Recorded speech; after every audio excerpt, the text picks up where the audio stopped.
King Nebuchadnezzar, to all peoples, nations, and language groups in the land. I wish you perfect peace and prosperity. It is my royal pleasure to inform you of the mighty signs and wonders that the Most High God has performed for me. How great are his signs! How overwhelming are his wonders!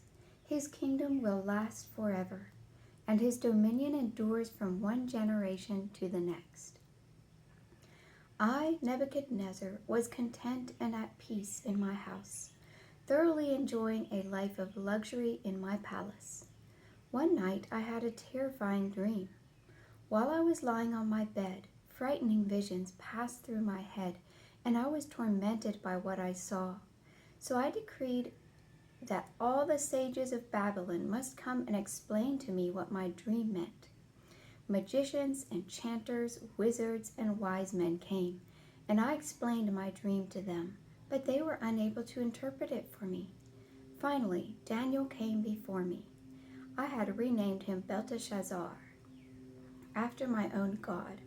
The spirit of the holy gods resides in him. I then told Daniel my dream. Belteshazzar, chief of all my wise men, I know that the spirit of the holy gods resides in you, and that there is no mystery that you cannot solve. So listen to my dream and tell me what it means. While I slept, these visions passed through my mind. I saw a huge tree in the midst of the earth, and the tree grew taller and stronger until its top reached into the heavens, and it could be seen from the far reaches of the land. Its branches were beautiful, its fruit abundant, providing enough food for all. Animals rested under its shade, and birds found shelter in its sturdy branches. All living creatures were nourished from it. While I was still asleep, I saw another vision. I saw a watcher, a holy one, come down from heaven. At the top of his voice he announced, "Cut down the tree, lop off its branches, strip off its leaves, and scatter its fruit. Drive away the animals from beneath its shelter and the birds from its branches, but leave the stump with its roots in the ground. Encircle it with chains of iron and bronze, surrounded by the grass of the field. Night after night, let him be damp with heaven's dew. Let him live with the animals among the plants of the earth as his appointed lot. Let him eat the grass of the field. For 7 years let his mind be altered into the mind of a beast." Such is the sentence decreed by the watchers, the decision by the word of the holy ones, so that everyone living may learn that the Most High God is sovereign over the kingdoms of men. He can give them to whomever he pleases, and raises up over them the lowliest of all people. Then King Nebuchadnezzar concluded, "That was my dream. Now it is for you, Belteshazzar, to interpret its meaning, since not one of the wise men in my kingdom has been able to interpret it for me. But I know that you can, since the spirit of the holy gods resides in you." Upon hearing this, Daniel, known as Belteshazzar, was visibly shaken for a while and troubled in his thoughts. The king noticed this and said to him, "Belteshazzar, do not be alarmed by the dream and its meaning." Belteshazzar answered, "My lord, if only the dream applied to those who hate you, and its interpretation were for your enemies. The huge tree you saw, so large and tall that it reached into the heavens and could be seen from anywhere in the land, the tree with beautiful branches and foliage and abundant fruit, providing food for all and shade for the wild animals and birds with nests in its branches. That tree, your majesty, is you. You are now so great and strong that it reaches into heaven, and your authority reaches over the entire land. Now you, O king, saw a watcher, a holy messenger, come down from heaven, saying, 'Cut the tree down and destroy it, but leave the stump and roots in the ground. Encircle it with chains of iron and bronze in the midst of the grass of the field. Let him be damp with the dew every night. Let him live with the animals among the plants of the earth as his appointed lot, until 7 years have passed by for him. So the meaning of what you saw, your majesty, and the decree the Most High has decreed over you, my lord the king, is this.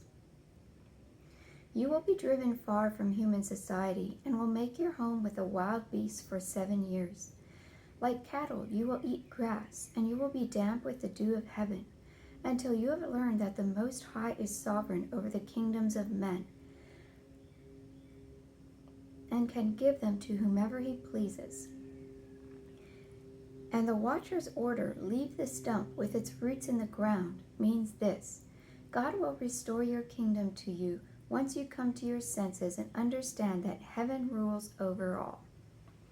Your Majesty, please be willing to do what I say and accept my advice. Renounce your sins by doing what is right.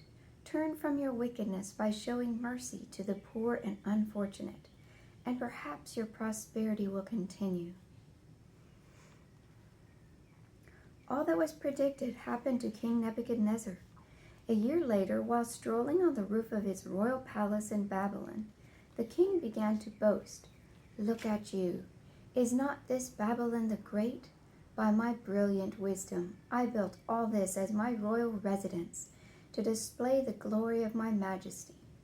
The words were no sooner out of his mouth than a voice spoke from out of heaven. Here is my verdict concerning you, King Nebuchadnezzar. I have now taken your kingdom from you.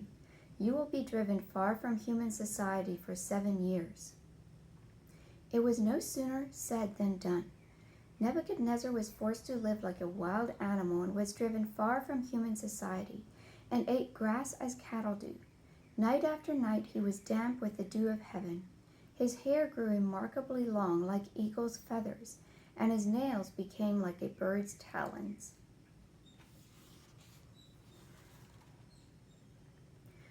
When the appointed time had come, I, Nebuchadnezzar, raised my eyes to heaven, and my sanity returned to me. And I blessed the Most High, praising and glorifying him who lives forever. His kingdom is an everlasting kingdom, and his dominion endures from one generation to the next. All who dwell on earth are regarded as nothing compared to him. He does whatever he pleases with the armies of heaven and with those who dwell on earth. No one can restrain his mighty hand or dare ask him, "What are you doing?" At the moment I began to praise him, I was restored to my right mind. The Most High gave me back the majesty and splendor of my kingdom. My advisors and noblemen came looking for me. I was restored to my throne, and still more greatness was added to me. And now I, Nebuchadnezzar, praise, extol, and glorify God, the King of heaven. All his works are right and true, and all his ways are right. He knows how to humble those who strut around in pride.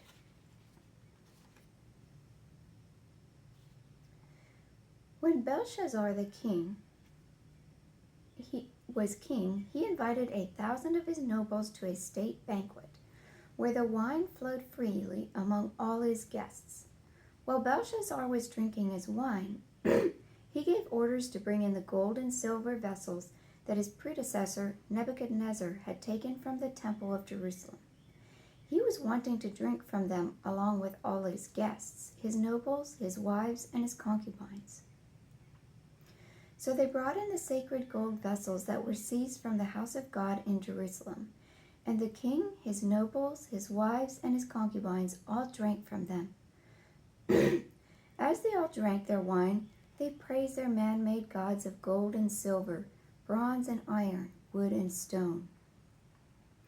Then, all at once, a human hand appeared out of thin air, and its finger began writing on the whitewashed wall of the palace, illuminated by the lampstand nearby. When the king witnessed this strange hand as it was writing, terror gripped him. The color drained from his face. His knees began to knock together. The king shouted out, "Bring in the astrologers, wise men, and enchanters." And when they came before him, he said to all the wise ones of Babylon, I will make rich and famous anyone who can read this handwriting on the wall and tell me its interpretation. He will wear the purple robes of royalty and wear a golden collar on his neck, and I will make him the third highest ruler in my kingdom. All the king's wise men came forward to examine the wall, but not one could read the writing or tell the king what it meant. King Belshazzar grew more and more terrified. His face turned ashen, and all his nobles were dumbfounded. When the queen mother heard the uproar among the king and his nobles, she entered the banquet hall and said, Long live the king! Do not be so alarmed. Why are you so pale? There is a mighty man in your kingdom who has the spirit of the holy gods in him.